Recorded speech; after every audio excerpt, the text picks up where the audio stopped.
बिस्मिल्लाहिर्रहमानिर्रहीम। अस्सलाम वालेकुम नाजरीन।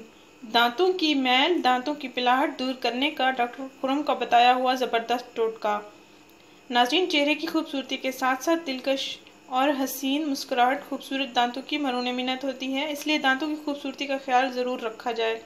दांत इंसान के चेहरे पर नुमायां हैसियत रखते हैं क्योंकि बातें करते मुस्कुराते वक्त दिखाई देते हैं, और अगर ये गंदे हों तो इसे देखने वालों को घिन आती है। नीज दांतों की सफाई ना करने से मैदे और मसूड़ों की बहुत सी बीमारियां लाहक हो जाती हैं, इसलिए नाज़रीन, दांतों को चमकदार और खूबसूरत बनाने के लिए मुतवाज़िन ग़िज़ा का इस्तेमाल करें, जिसमें दूध, अंडे, सब्जियां, फल, गोश्त और अनाज ज़रूरी हैं। नाज़रीन, दांतों की सफाई ना करने से उन पर पिलाहट जम जाती है, जो कि ग़िज़ाई अज्जा होते हैं।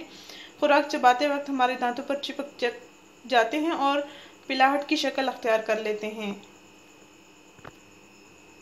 और ये पिलाहट दांतों पर हमेशा के लिए जम जाती है। नाज़रीन, इस मसले से छुटकारा पाने के लिए डॉक्टर खुरम का ये बेहतरीन टोटका है, बेहतरीन इलाज है, जिसके इस्तेमाल से आप अपने दांतों को खूबसूरत, दिलकश, चमकदार, मजबूत बना सकते हैं।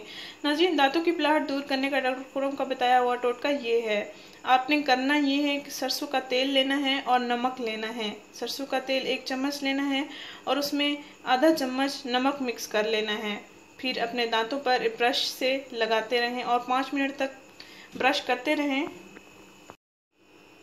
5 मिनट तक आप ब्रश करने के बाद फिर कुली कर लें। और नाज़रीन, सब अहम बात कि ये आपने रात को सोने से पहले ही ये अमल कर लेना है, और रात को मतलब कुली करके ही सोना है, मुंह धोकर ही सोना है। सुबह उठ के आपको आपके दांत बहुत खूबसूरत, चमकदार और मजबूत दिखाई देंगे। पहले ही इस्तेमाल से आपको काफ़ी फ़ायदा हासिल होगा, और आपने हफ्ते में 1 दिन ज़रूर इस्तेमाल करना है। इंशाल्लाह आपके दांतों की पिलाहट आहिस्ता आहिस्ता ख़त्म हो जाएगी और आपके दांत चमकदार हो जाएंगे। इसके साथ साथ रोज़ाना दांतों की सफाई, टूथब्रश, टूथपेस्ट का इस्तेमाल भी ज़रूर करें। इससे आपका मैदा भी दुरुस्त रहेगा और आपके मुंह का टेस्ट भी अच्छा रहेगा। नाज़रीन, हमारी इस वीडियो को ज़रूर शेयर करें, हमारा चैनल ज़रूर सब्सक्राइब करें। शुक्रिया। अल्लाह हाफिज़।